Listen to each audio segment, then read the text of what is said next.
It's climbing season in a lot of places, and you might have chosen to take on a project this year.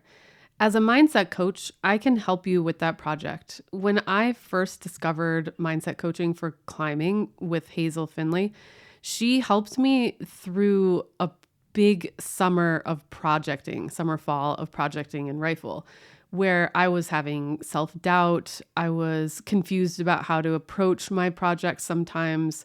I was comparing myself to others. I was having a pretty rough time at times with my mindset, and having that coach to ground me and have me reassess my values, my beliefs about myself, and really guide me through the process of projecting was invaluable. It changed my life, honestly. It made me want to become a coach myself.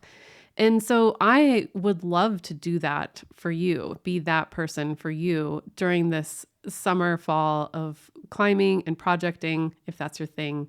Or if you are just wanting to get through some fear of falling, fear of failing, body image issues, or anything in life, relationship issues, job satisfaction, I help people with all of that. I recently lowered my prices to make them more approachable, and I created a package of 4 sessions with me. They're each an hour long, for about $100 each. And you can find that at trainingbeta.com/mindset. I'm currently taking about 5 new clients, and I would love to work with you. Again, that's trainingbeta.com/mindset.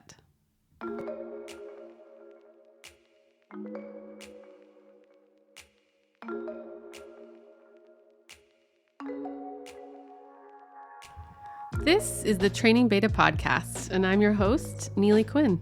Thanks for joining me for another episode all about climbing and training and mindset and all of the things climbing. Today, I have first a request from you, and then I'll tell you all about my guest, Doug Hartman. It's a great episode coming up. But I do have a favor. I have been going through some stuff which I will do an entire episode on at some point.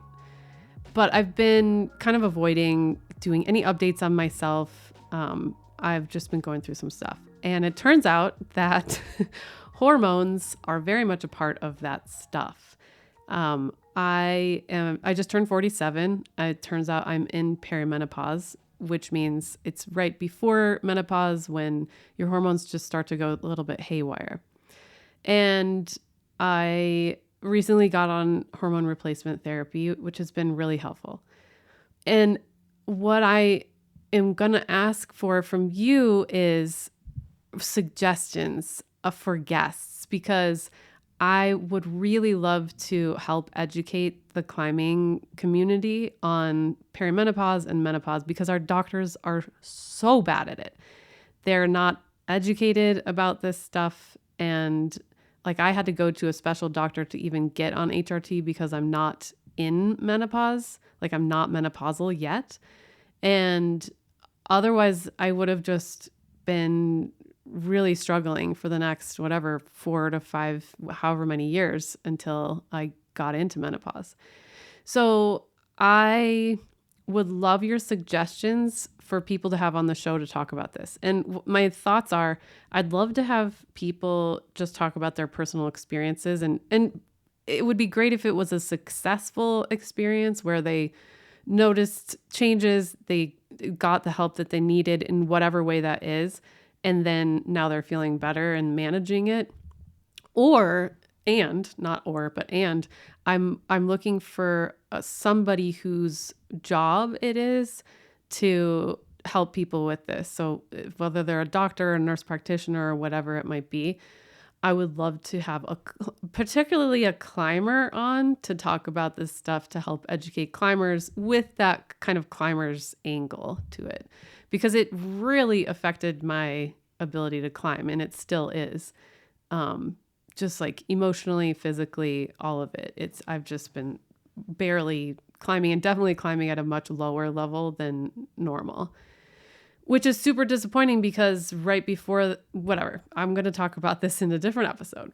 But anyway, if you have suggestions for me, I would love to hear them. Or if you have had a similar experience and you want to just chat with me, please email me at neely@trainingbeta.com. And that's Neely. So any suggestions for climbers who, even if that's you who've gone through this and want to tell their story, or clinicians who help people with this. So that's that. And now I will get on to this episode, which is with Doug Hartman. He is a 46-year-old ER doc out of Oakland, California. And he used this podcast and other podcasts and books and all the things to learn about training in order to change the way he was doing things. And eventually, recently, he climbed his first 513 just a couple months ago at the age of 46, which is super awesome.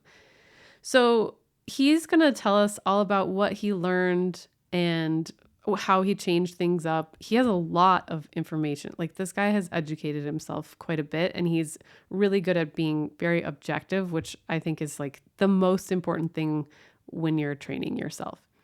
So he also wrote a whole outline description about what he did in a Google Doc, and I'm going to link you to that I'll try to do it in the show notes from Apple and Spotify and everything, but you can also find it on Training Beta. So just go to Training Beta and search for Doug Hartman and you'll find it there. All right, without further ado, here is Doug Hartman. Enjoy, and I'll talk to you on the other side. All right, welcome to the show, Doug. Thanks very much for talking with me today. Thank you. Thanks for having me. Yeah, my pleasure. So would you like to introduce yourself? Tell us about who you are. Sure. So I am 46 years old. I have a day job. I am an ER doc out in Oakland, California, with a wife and 2 kids, and I have been climbing forever. I grew up swimming, but I wasn't quite good enough to swim in college. So then that's when I discovered climbing. And I grew up climbing in Virginia and went out every weekend and almost killed myself until I discovered that you didn't have to trad climb. You could sport climb. And that felt much safer. And I did that for a while until I discovered Yosemite. And then I fell in love with Yosemite. My wife, not jokingly, says that Yosemite is the other woman in our relationship. Oh, still. Still. Nice. That's funny. Yeah. I think a lot of wives might say that, or husbands. Yeah, it's true. It's true. But I had, I essentially, so I would say I'm pretty well rounded. I've climbed El Cap a couple times and done some other walls, and but I'm not that great of a climber, and I never really knew what the right way to train for climbing was. And then I discovered this world of podcasts, and they all kind of melt together. So I have ideas from all of them, and I don't want to give everybody equal credit, but I've learned a ton from Training Beta and also the struggle and the nugget and test piece. And through the stories and the episodes on the podcast, it gave me this sense of how to train. And actually at the risk of bragging, I was able to snag my first 513 a couple months ago. Nice. And yeah, it was the thing that was really cool was that I've been climbing now for almost 30 years. Mm-hmm. And that is the hardest, the most difficult I've ever climbed. So it was nice to know that I can still squeeze a little bit more out of this aching body of mine. Yeah, I think a lot of people are probably happy to hear that as a 46-year-old person reaching new heights in your climbing. So really, congratulations on that. Yeah, thank you. Yeah, and it's owed a lot to all these concepts of knowing how to actually train through your program and other podcasts. So thank you. Yeah, you're welcome. It's my pleasure. I love hearing success stories from people who have listened to the podcast and learned something, or done one of our programs and learned, like, that's why we do what we do. And so it's great. So I had reached out to my audience and asked for volunteers to be on the show to talk about their success. And obviously, you reached out. Thank you for that. And you had like a lot of things that you learned. You wrote a big outline of how your climbing has changed, like physically and mentally. And so I wanted to go over that with you, kind of do a before and after situation and like where you are now.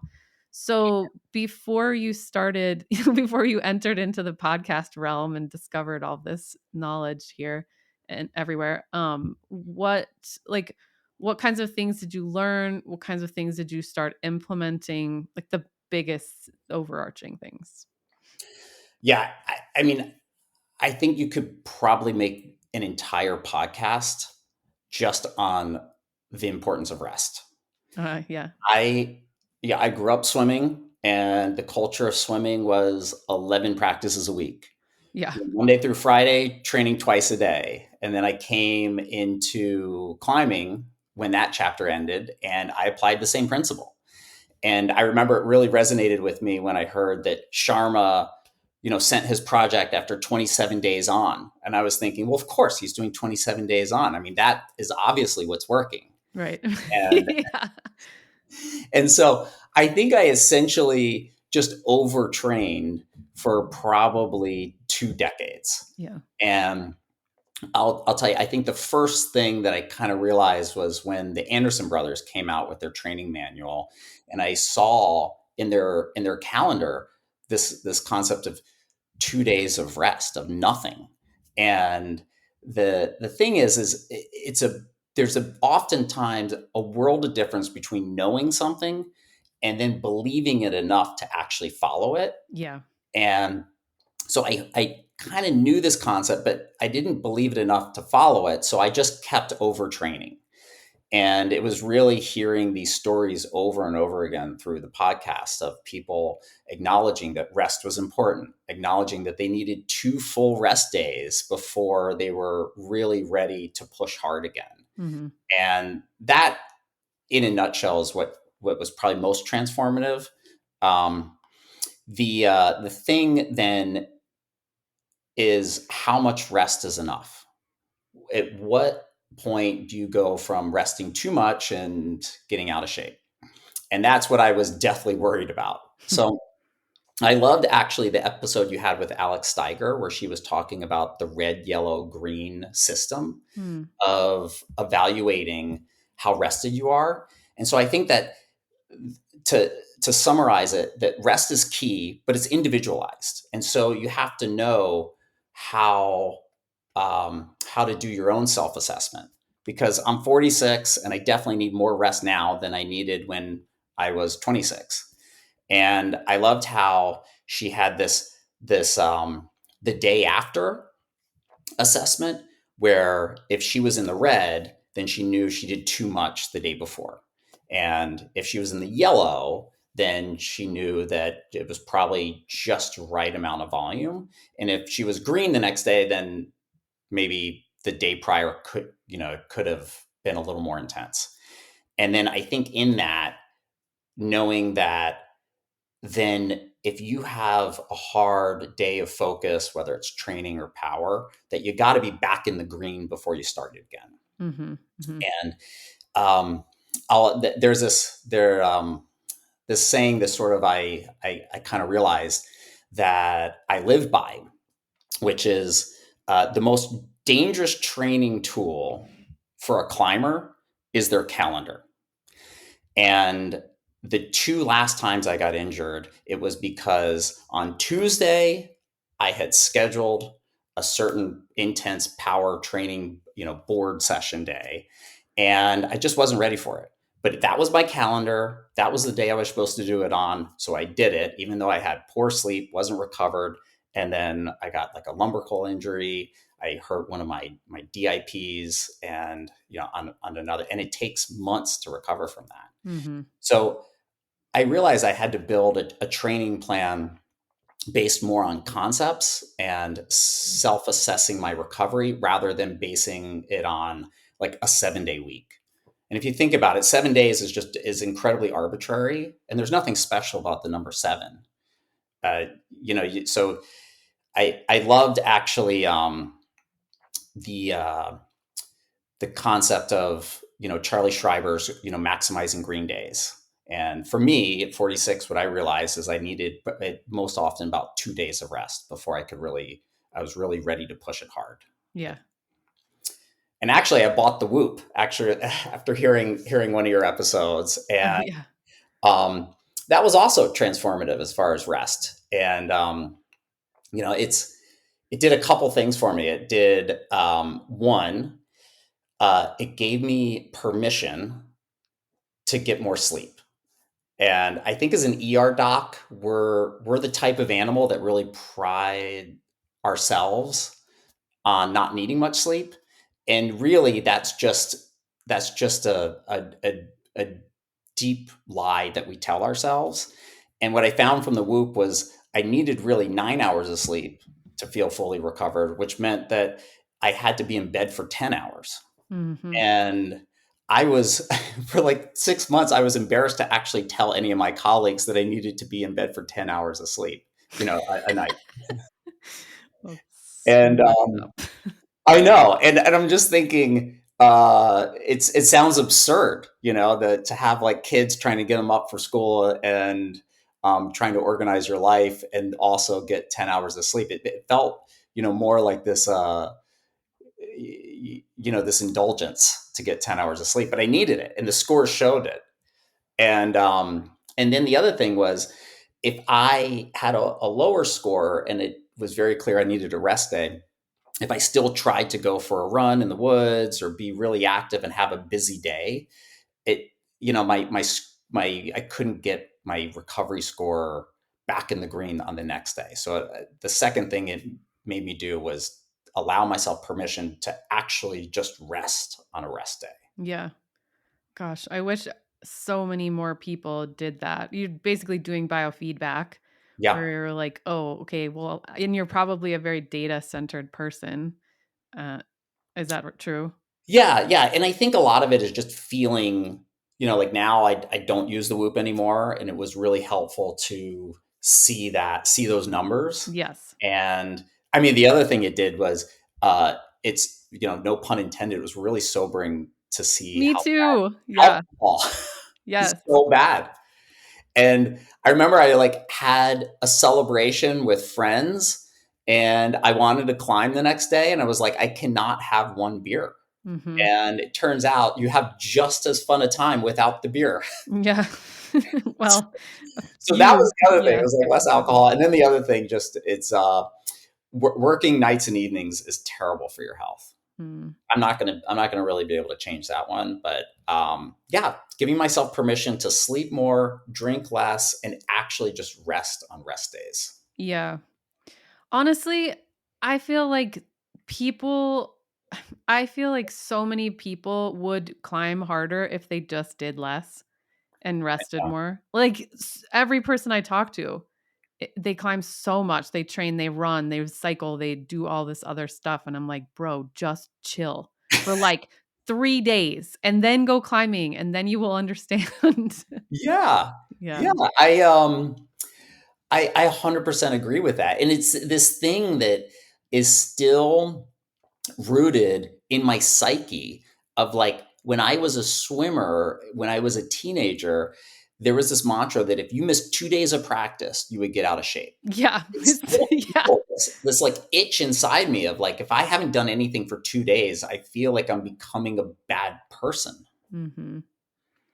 I know. And it makes people anxious. And I think that's why people continue to overwork themselves and drink caffeine to keep up with their workouts. And they just don't, there's the guilt and shame really gets the best of them. That's what it is. It's Yeah. this guilt. Yeah. And you nailed it. Like my wife could tell like if I the weekends are usually family time, and so then I'll try to sneak some climbing in on a Monday, and it'll be Monday night, and then my wife will finally just tell me, like, she'll see me at dinner and she's like, "You didn't climb at all today, did you?"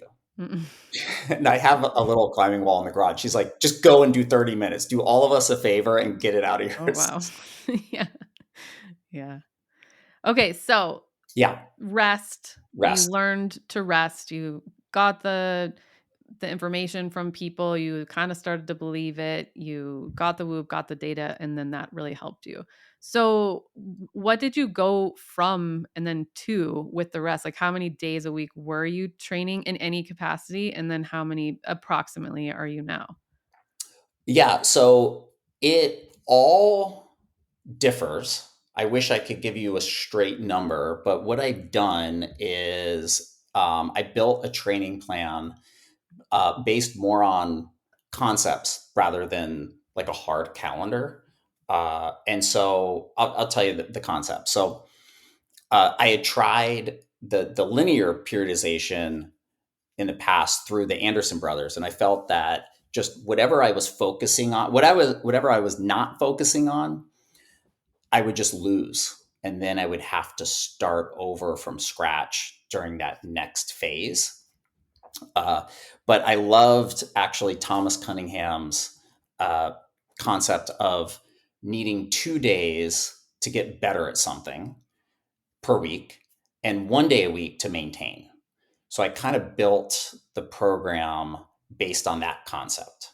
Mhm. So if I was in the way I went from my progression was starting at a base phase where I focused mainly on endurance and lighter recovery, easier climbing, more mileage, and then progressed to 2 months of strength, 1 month of power, and then 3 weeks of power endurance, and then to have a peak window. And especially when I was in the strength and power phase, I would do 2 days a week of either a strength day or a power day, and then 1 day a week of power endurance and 1 day a week of recovery climbing.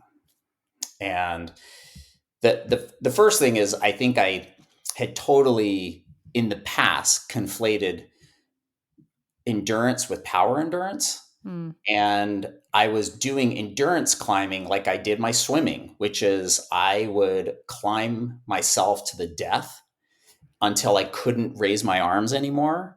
And if I could raise my arms, then I wasn't done with the workout yet. And so this idea that I loved of actually, I used the whoop to first assess like how difficult or how easy to keep it, and this concept of just zone 2 climbing. And so I would do the base was mainly just zone 2 climbing, but then the strength and power phases when I would do it was I would need 2 full rest days before I would really do a intense strength day, and then the next day it wasn't an area of focus, so I didn't really need to be that rested. So if I really felt like I was in like the red, then I would take a rest day. But if I was in the yellow, then maybe I might still do like a power endurance day. But then I would need 2 full rest days again to Mm. do another strength day. And then, so I would, in sort of strength and power phase, I usually alternated it with like day 1 strength, day 2 power endurance, day 3, maybe day 4 rest, and then day 5 strength, day 6 a recovery day, and then day 7 rest again. Okay. So recovery was sort of like a rest day, if that makes sense. And what do you mean the recovery was sort of a rest day? Oh, sorry. So like if I'm thinking I need 2 full rest days before I push it hard.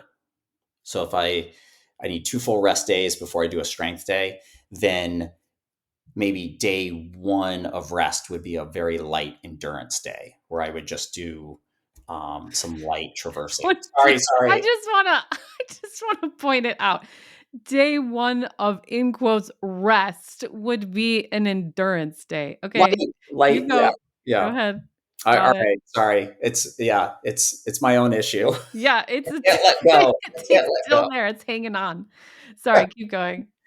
And then, but there was one day where, it backfires on me. There was one day where I said, I'm going to just do V3s. I'm going to do all the V3s in the gym for an hour, and I just constantly moving and stuff. And then it turned out some of them were a little bit hard. And the next day I actually was more beaten up than I thought I would be.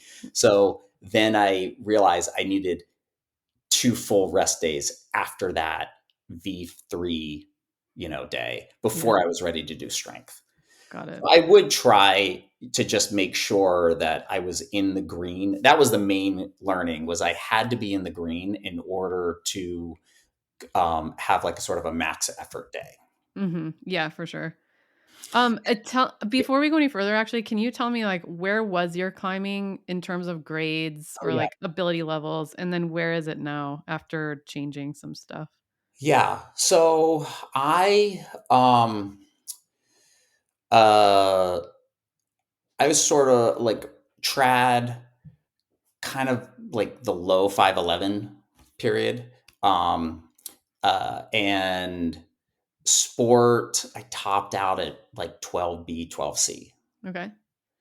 And then with this, then um yeah, I was able to do, I had to pick the right 513A. you know, there was one I was working on that was like a 2-bolt V8. That was not the 513 I was going to get. Mhm. So I had to sort of pick and choose. But since then, I've been able to do sort of 12 Cs in a couple goes, and then um, 12 Ds in like maybe a hang or two. But yeah, I would say probably two grades harder. Okay. Yeah, so and things are coming more quickly to you that used to take you longer. The upper 12s. Yeah, exactly. And then what about trad? No. Trad, I got my first 12A crack on gear. Nice. I'll be honest, it's a little scary pushing your limit, Yeah. Uh, but so much of what I enjoy in Yosemite is mileage. mhm. So I often just climb way below my limit, and then if I hit a section that is hard for me, I'll be honest, I just pull on gear, cheat my way through, and keep climbing. Yeah, it probably keeps it more fun for you that way. It does, yeah. Yeah. Cool. Thank you for that. And now we can go back to what Sure. we were saying about the nonlinear approach and all of that. And all of that, I'm sure that you got a lot of information about the nonlinear like Bechtel calls it logical progression, and he has a Okay. whole book on it. And it was kind of groundbreaking, after the Anderson brothers book. He was like, no, do it all. And that seems to be working well for you. So you did that, and like what else did you change? Um, the other big thing was that I had this deeply rooted belief that finger strength had to come from hanging on an edge. Mhm. And I started realizing that finger strength, a lot of the elite climbers don't train it much off the wall, and they train fingers by board climbing. Yeah. And from the Anderson brothers, I kind of had this, you have a day of like 7 sets of like, or 7 different grips, each one at like 3 or 4 reps, and you're doing like 20 plus sets of these hangs.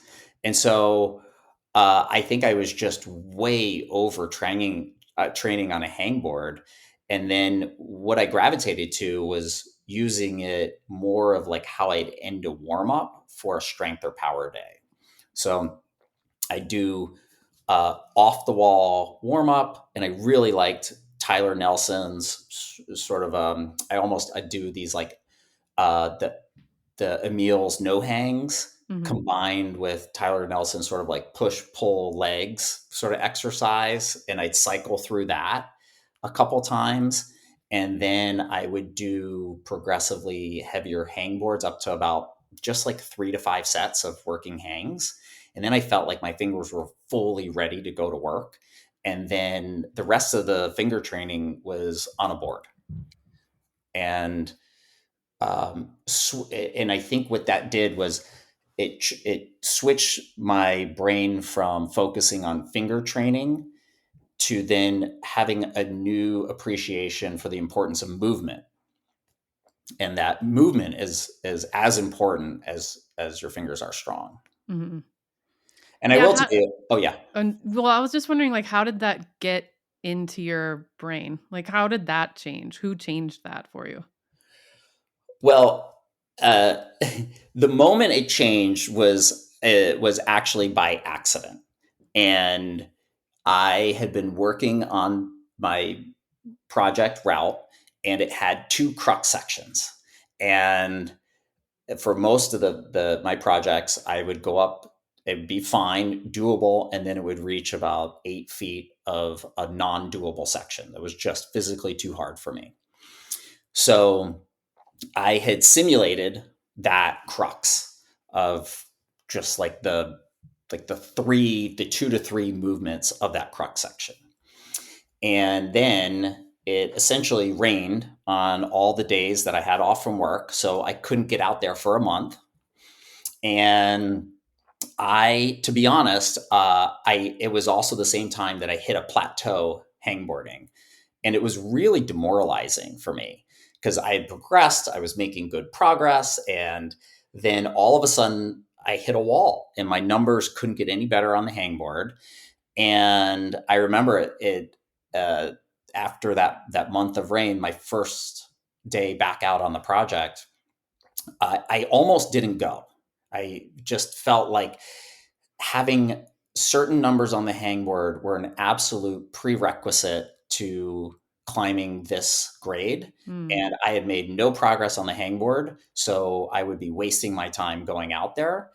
And the other person was also wanted to go. So I went more to just support him on his, projects at the crag. And I got on it, and these two crux sections no longer felt bad. I could, it was one of my favorite moments in climbing is when you approach a section feeling like there's no chance you're going to do it and you surprise yourself. Mm-hmm. And it was a total shock that I could do this crux. And I couldn't believe it. So then I went home, and like the next day I was like, let me try my hangboard numbers. No movement at all. I was still like right stuck at that same level. And that was the moment that I realized that I had made no progression on the hangboard, but transformed this crux from impossible to, I wouldn't say it's casual, but it went from impossible to very doable. And what do you attribute that to? Like, what had you been doing that helped? I think it was all movement. I think I had way underappreciated the importance of movement in becoming stronger. You'd been I had, boarding in that yeah, time? and I had like throughout. specifically, it was like a side pole match that went to a long like left throw. Oh yeah, I forgot. You simulated it. Yeah. And I simulated it. Yeah. Yeah. And I just worked on that. And I saw, and that's like the beauty of the boards. And actually the kilter board has enough variety of holds where the the moves aren't exact, but it was close enough. Mm-hmm. Mm-hmm. Yeah, for sure. So that was another thing you started doing that you hadn't been doing before, was boarding. Yeah, that was another big thing. And okay, I watch people come up to the boards when I'm boarding, like for their first time, and they're like, "Oh my God, this is so hard." So tell me about what it was like starting, and then how you feel about it now, maybe. Well, I'll be honest. The other thing is, especially at my age, like if you don't use it, you lose it. Mm. And so, I had sent my project right. So with my project, what I realized was now all of a sudden these crux sections didn't feel that bad. And I was falling like a move before the chain. So I realized I needed more power endurance. Um, so I hadn't really board climbed. That was early March. And so I just went back to it this past week. And I had to start like right back at the V4s. And so I feel like it is a little bit like Groundhog's Day, that if you don't use the boards, you get back on it and it feels just as hard as you've ever done it. And actually, I love the concept of the wall crawls. And that's kind of how I start each board session, where I just hang on a few, like at the moon board especially, I just hang on a couple holds and just do very small movements. And then I do a couple rounds of that. And after about 15, 20 minutes, then I'm ready to actually start moving more dynamically. And then that's kind of how I ease myself into a workout. Okay. Cool. All right. What else did you change because of What podcast else land? did I change? Well, the other thing that I had a new appreciation for was the importance of warming up. And I bought myself a tin deck, and that was my moment of realization. Can Where, you tell everybody what a tin deck is? yeah. So it's a force gauge. So it allows you. It's a little gadget you put on a like a portable hangboard, and I fix it to the ceiling and I can pull down on it, or I can fix it to, a really heavy weight to the ground and pull up on it. And it measures how much force you're pulling with. And, so I would do some easy climbing, and then I would grab the 20 mil edge on my tension block, and I would pull as hard as I possibly could on it.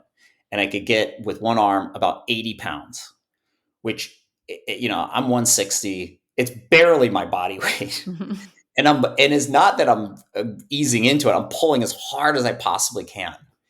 And then I did a couple more rounds of just these like no hangs on a 20 mil edge, and a couple, like I couldn't even do a full pull up at the beginning of my warm up. And I have to do a push up on the stairs. I can't even do it on the ground because it's too hard for me. Wow. Yeah.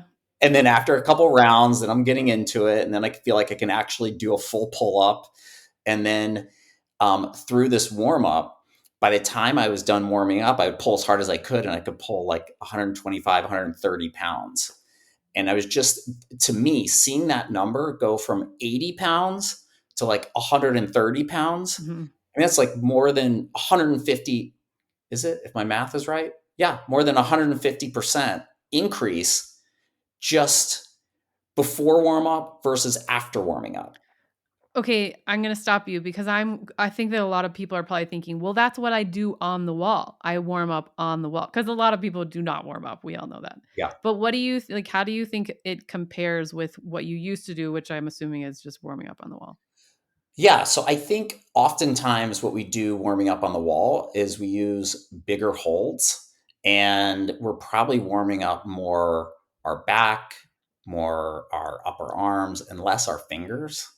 And maybe I've always had fickle, fingers. And I felt like I needed that actual finger warm up to make sure I was ready to go. Mm-hmm. So And you feel like it's safer too, like it helps you avoid injury. yeah, that's actually a really good point, where I think um, if you're doing on the wall warm up, it can often be a little bit random. And we've all had that moment where you go from like the very easy problems and then closer to your limit. And then all of a sudden it might have a move that you're not totally ready for yet. And you have to be more dynamic than you wanted, or the hold's a little smaller than you want. And sometimes you can go from too cold to flash pumped, or too cold to injured or tweaky. And anyway, I've come to appreciate just a more routine and systematic warm up. And actually, I felt silly, but giving myself permission to actually do that outside at the crag. Yeah, so you'll bring it to the crag, like a Yeah, so moon board that's, and the yeah, tin because deck. at the gym you sort of have a full arsenal of many different varieties of problems to warm up through, but there's like one or two routes to warm up, and then it goes straight to 513 and up.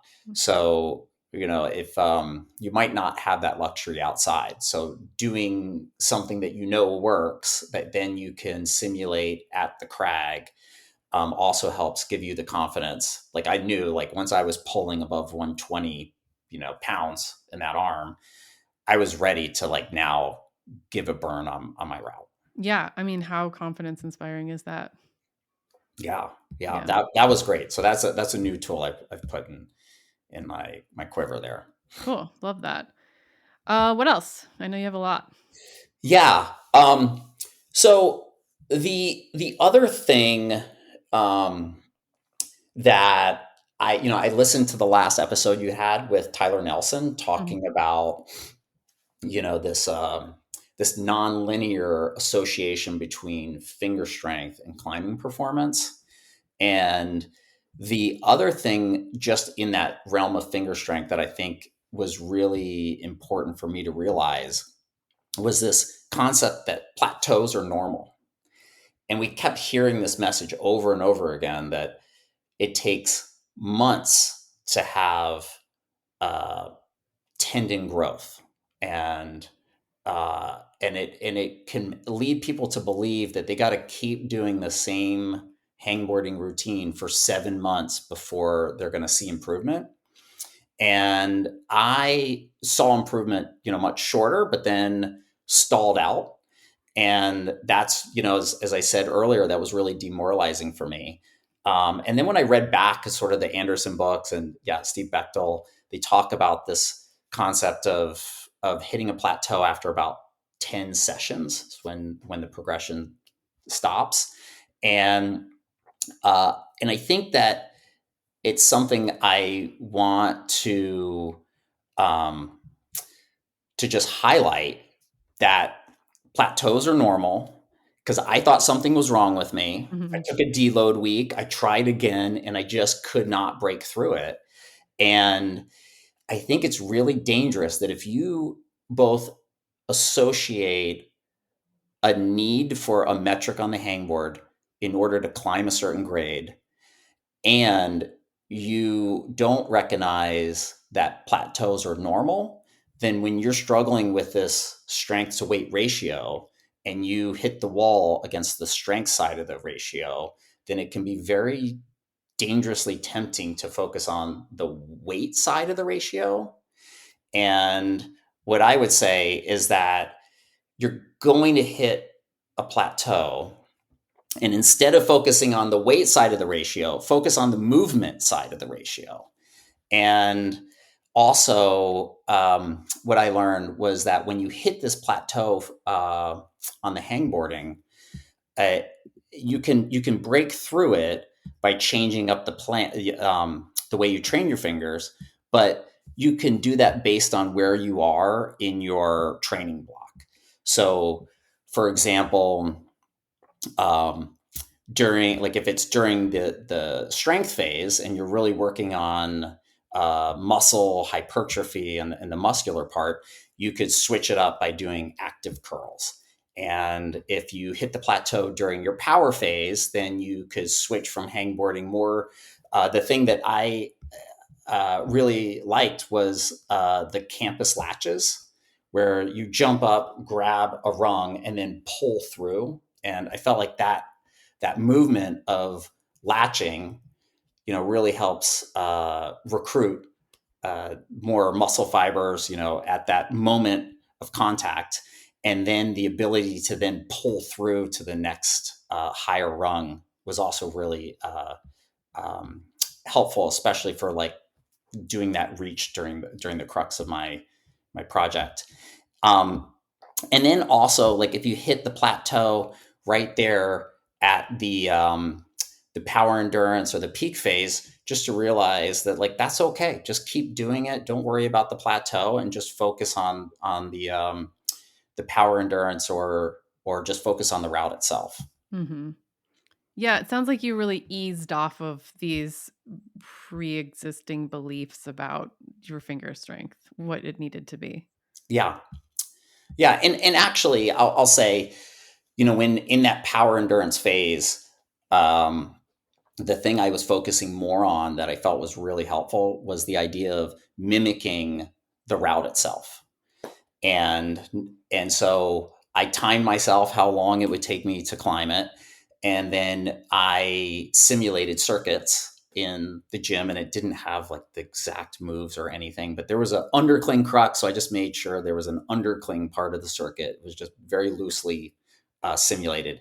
But then I made sure that if I was doing a 4x4, that I would be on, on the Kilter board doing that 4x4 for as long as it would take for me to climb the route. So oftentimes it would be more uh, like a 7x4. Okay. And then the other thing I realized was that I had to not just mimic the route itself, but I had to mimic my red point day.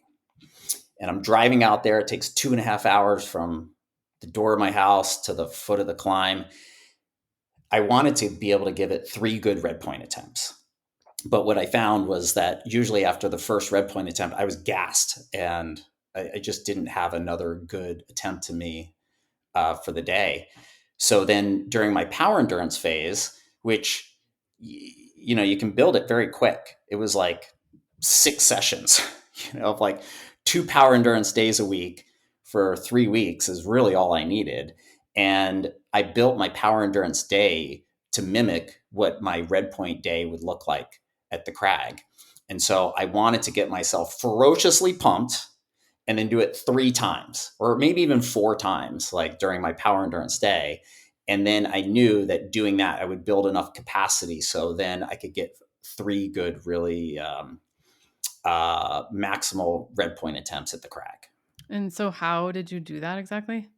So what I would do is, like, if it took me 8 minutes to climb the route, I would do circuits on the Kilter board that lasted 8 minutes. And it had loosely some, an undercling move that my route had, and it had that reachy crux that my route had. And then I would rest 20 minutes. And then when I felt like I was depumped, I'd do it again, and I would do it for a total of 4 times. So essentially, I was just really trying to get ridiculously pumped 4 times while at the gym. Yeah.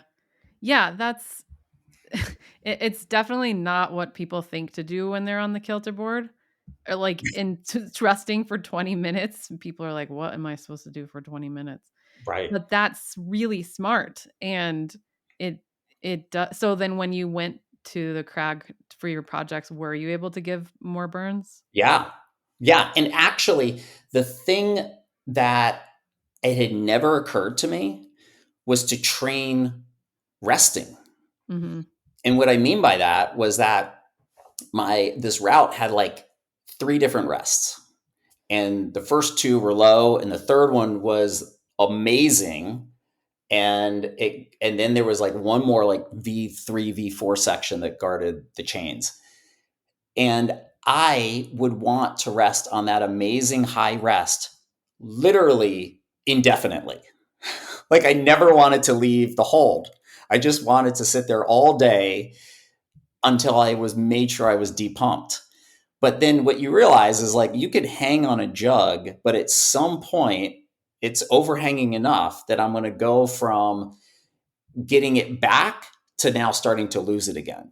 So I had to find the line of when was enough that I could just now realize, even though I wasn't 100% fresh, I was fresh enough to then get that last section done. Yeah. And I feel like that can only be done with practice. Like you're saying, like actually practicing and timing yourself too. Exactly. Yeah. So I would do the Kilter board, and I would say, okay, I'm doing like a 6 laps on these, on these problems. And right before the last one, I'm going to grab a jug on the Kilter board, and I'm going to hang here, and I'm going to see how long do I need to hang to get it back. And at what point, and I had a stopwatch, at what point did I actually just start getting more tired again? Mm-hmm.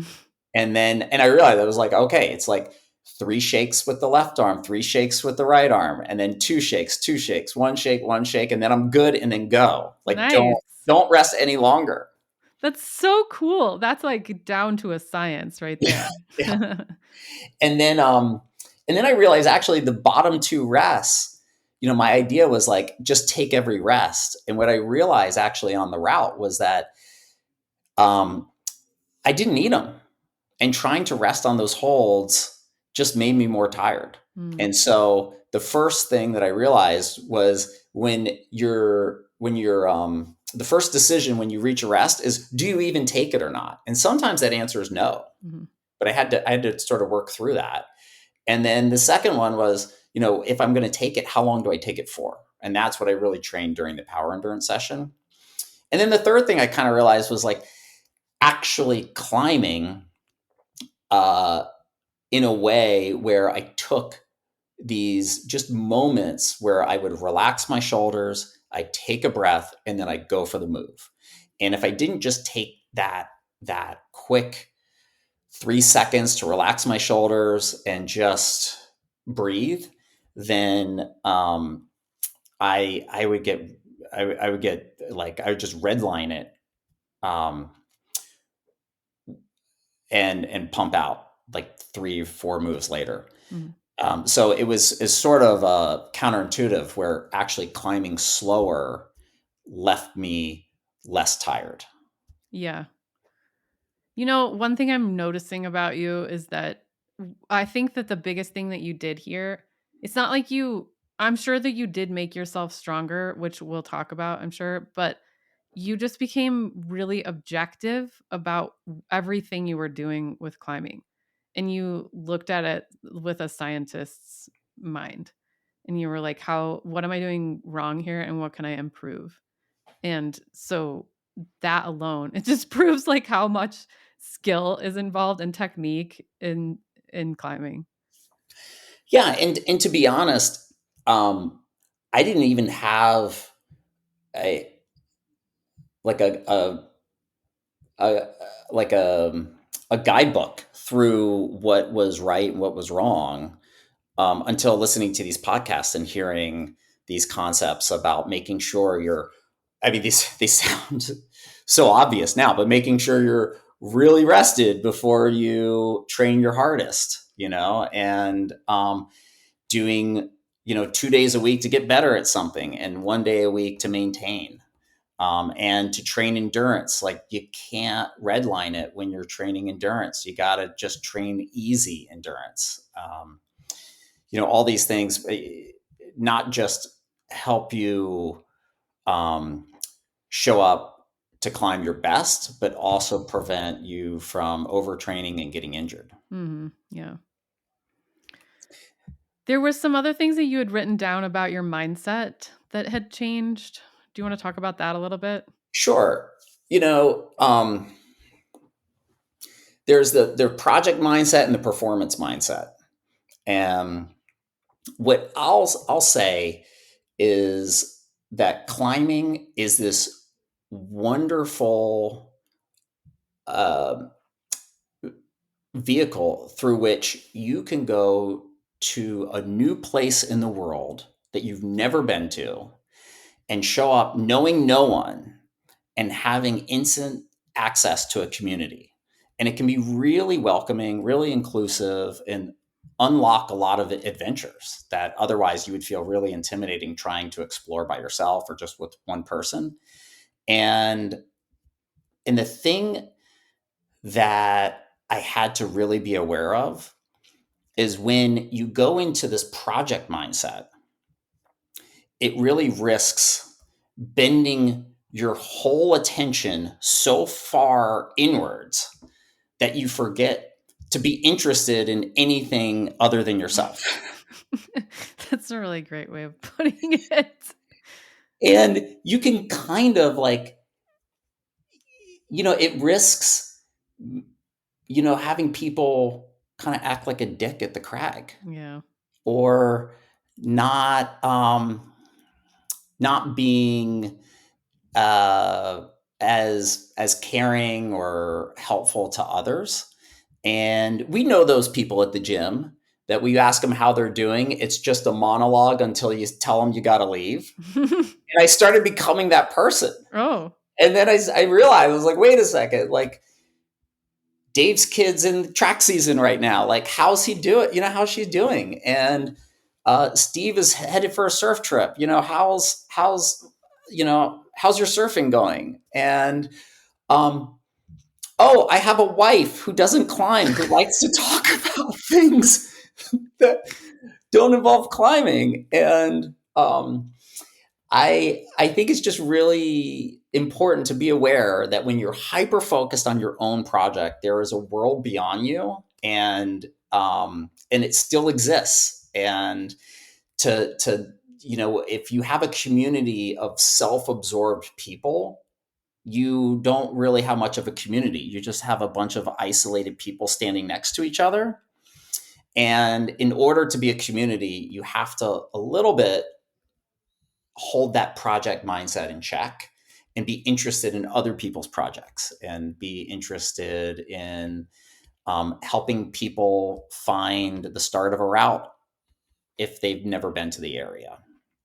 And I'll also say, you know, the with a full time job, wife and kids, a lot of my climbing has been what I call invisible climbing, where the wife's at work, the kids are at school. I don't work till 4 p.m. So I'm going to climb when everybody's out of the house, and I have this secret moment to myself.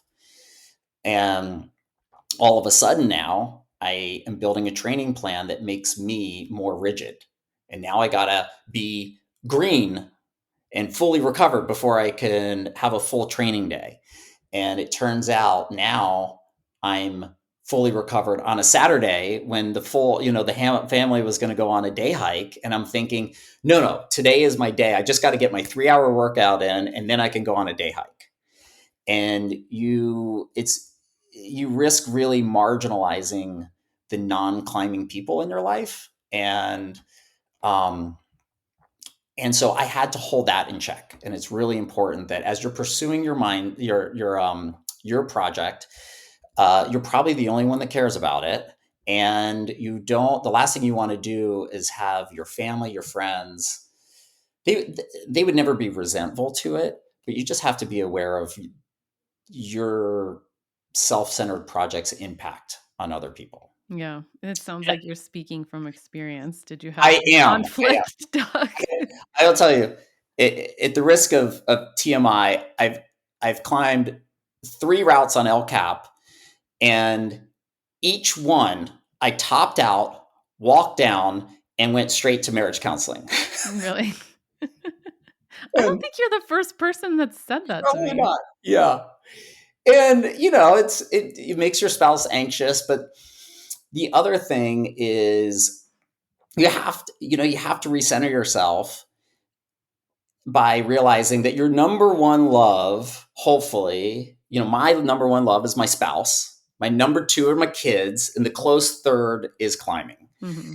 And so what we realized was that, yeah, when I was prepping for a trip up El Cap, or I'm prepping for this project, this sport climbing project, whatever it is, you're building this calendar, you're building this routine, and you have to bake into it time for connecting with your spouse too. So what we've realized through couples counseling was that when I'm sitting there and we're trying to figure out I am trying to figure out when am I going to climb around my work schedule, the kids' carpooling schedule, and my wife's work schedule, I also need to figure out, like, when does my wife want to have a dinner with friends? When does she want to get to her yoga? And are we going to go on a date night?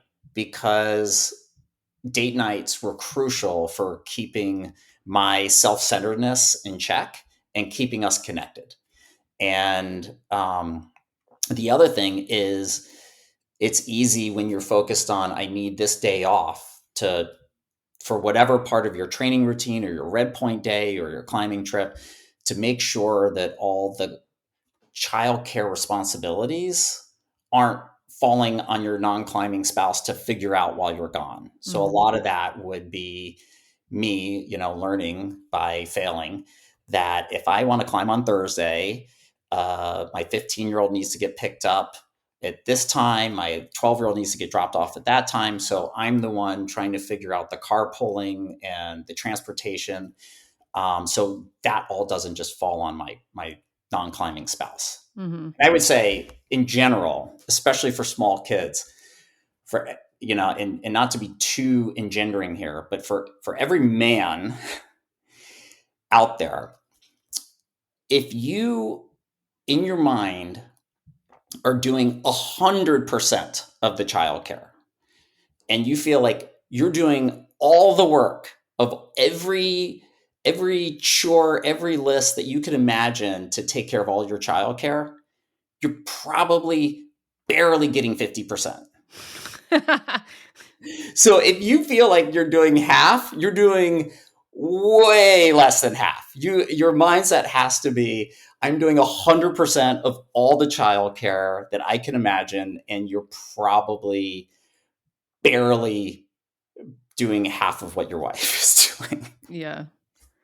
I mean, this goes into a much bigger conversation Yeah, of like mental load of women versus men in families. And like, I've read books on it. I for live it. sure. And so thank you for saying that. It's a good reminder, I think, for some people. But and I'm assuming in therapy, couples counseling, you really had to hear that and be open to her needs and the kids' needs. Yeah, for sure. And it was, um, and I have a really patient wife who gives me lots of second chances. Yeah, and it's something that I never meant to do, and it was just that I was so distracted with my own climbing goal that I kind of forgot that there was a world of and a massive to-do list with Yeah. families, and also that it's important, you can't just stay connected to your spouse unless you make time for it. Mhm. Yeah. So Yeah, it was like every climbing day had to be paired, every climbing day was paired with a date night, and that seems to be like a good ratio. that's cool. When I asked you about mindset changes that you made, that is not what I expected you to say, All and right. it's a pleasant surprise, like, "Oh, I have to keep this in check, and this isn't the most important thing. These are the most important things." It's true. Yeah. And so I'll also just, I will capture that. So that's the, project mindset. And then there's also performance mindset. And I tend to err on the side of a perfectionist. And there's that saying of perfect is the enemy of better. Mhm. And um, what I realized was that the route and the way I feel does not have to be perfect to send. And um, the day I actually sent, it was probably because the bottom third of the route was wet, and I went out with one of my friends, Jake, who was so wonderful. I needed to rest after the warm up, so he asked if he could go out and try a few moves on the route, and that's when we realized it was wet. And he literally took the shirt off his back and was drying the holds Aw, for me. It was really, that's really kind. And then I just figured, I was thinking, how well is he really going to dry off the holds with a t-shirt and some chalk? Like, maybe today's not the day. Let's just drive to another area, and we'll do other climbing. But I figured I'll just do one burn. And the holds were not great. They were slick, and I wasn't feeling great, and it wasn't feeling that secure. And I just kind of climbed through. And then I got to that amazing rest that I knew, and I had practiced how many shakes with each arm. And I just felt like fatigued. And I was thinking, I almost during that rest just felt like, why bother? Today's not the day. I don't feel great. Let me just take a lower, and I'll just save this for another day. And I figured, why not just see how high it can get? And I ended up, somehow, even feeling subpar, making it through that top section. I grabbed the finishing hold and actually felt fine. I was like, oh, I feel okay now. And I was clipping the shots, and I actually, he had it on video. I had to watch the video just to make sure I actually you did. actually said, yeah, totally.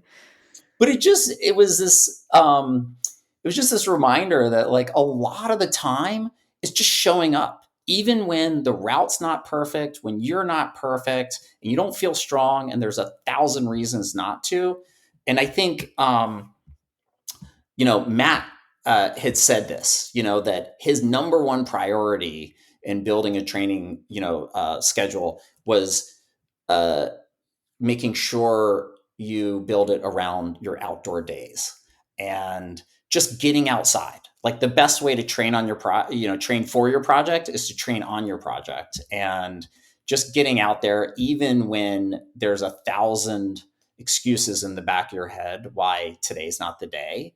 I think it actually, because it was wet and I wasn't feeling good, it took the pressure off, and I sort of allowed me to just not worry about the outcome and just enjoy, my time on it.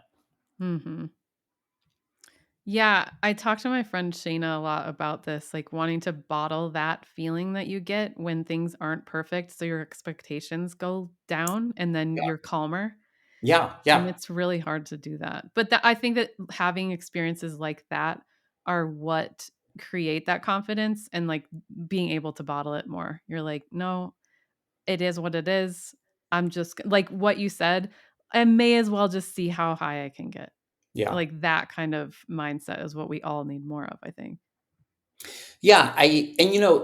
Actually the moon board is great training for that, because I have sent lots of benchmarks, and in the time I matched the top hold, I actually had a foot slip, and I actually didn't hit a hold down low as well as I had in a prior attempt.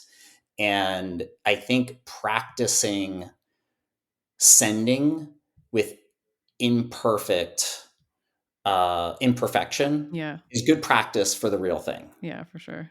Yeah, because like you said, like you mess up and you're kind of like, oh, I may as well just give up. But Yeah. then you realize that no, you might just have it. Yeah. My daughter's into climbing now, and they went to regionals, and she had that happen. She did, a route and slipped down low and barn doored and almost missed it, and then had trouble clipping. And she's told me later, she said, I almost was like, what's the point? And then she ended up topping it. Nice. And That's it's just awesome. like, yeah, to quote it, to tell you, my wife has lots of great quotes and insights for me. And one of them is that you have to know what needs to be done well and what just needs to be done. Wow, I should say that to my And husband today. and I've applied it to work, but then I realized like it applies to climbing. Hmm. Like the red point send doesn't have to be perfect. It just has to be done. Hmm. Yeah, lovely. Okay, what did we miss? Anything? I don't know. I'm sure there's lots of stuff in there, but I feel like I've yapped on long enough. Well, let me ask you this. What do you have going on now? What are you working on? So I I struggled with that. I'm like, what's next? And I sort of have projects in Yosemite, and then I kind of realized, uh, you know, the main reason why we climb is to have fun. And just that saying of like, what are you working on now? I realized like doing this project was work, and Hmm. doing a project, like sometimes if it's so much work, it stops becoming fun. So like I went to Yosemite for the last few days and we just had fun. We climbed, we like 1,200 feet of climbing. Nothing was like at my limit, and it was just pure fun. Nice. And I think that's probably what I'm going to be doing for the next few months. And then I'm sure I'm going to get the itch to start working on something next. And of course, one of my friends said, "Oh, you got a 13A. In Europe, that's 7C plus. You really got to get an 8A." Yeah. So I think the next Like, goal is damn maybe it. 8A. Yeah. I was like, thanks, dude. Yeah. But now, for now, I'm just gonna have just enjoy climbing, and I feel fit, and I'm just gonna enjoy it. Good for you. Yeah, that is great advice for people too. I think that a lot of times we go from project to project and we never let ourselves rest. And so I'm happy that you are letting yourself. Okay, I really appreciate all of this. This ended up being really wonderful. I love this conversation. You've really taken so much information and made it your own, and then we're able to like give it out as advice to us. So thank you. And congrats on all of your success, and I hope that things keep going really well for you. Thanks. Yeah. And thank you for your podcast. It was really transformative in learning what training was and learning some principles that helped me sort of break through to a new level. Yeah. Well, I'm honored that it was part of your journey, and thank you for continuing to listen. As you said, you listened to Tyler's last one. So thanks. Yeah. All right. Take care. Okay. Thanks. Bye. All right. I hope you enjoyed that interview with Doug Hartman. I really liked talking with Doug. He seems like a super cool guy, and I love success stories. So hopefully it inspires you or, helps you make some changes to your own program. If you want help with your mindset in climbing, I'm here for you. I'm taking new clients. I have lowered my prices to make them more approachable because I know that mindset coaching isn't the thing that we think. Number one, I need to spend my money on this, but I promise you that it can make a huge difference in your climbing performance and, moreover, your enjoyment of climbing. I know that for me, when I worked on my mindset, it not only helped me climb harder, it also made me enjoy almost every session of climbing, which is what we all want, right? So if you want to work with me either just one time or if you want to do a package of 4, both of those options are available to you at trainingbeta.com/mindset. I think that's it, except I just want to do a little reminder. Please let me know anybody that you think I should have on the show regarding perimenopause and menopause. You can email me at neely@trainingbeta.com. All right, thanks so much for listening all the way to the end. You can find us on Instagram at trainingbeta, on the website trainingbeta.com, and I will talk to you soon.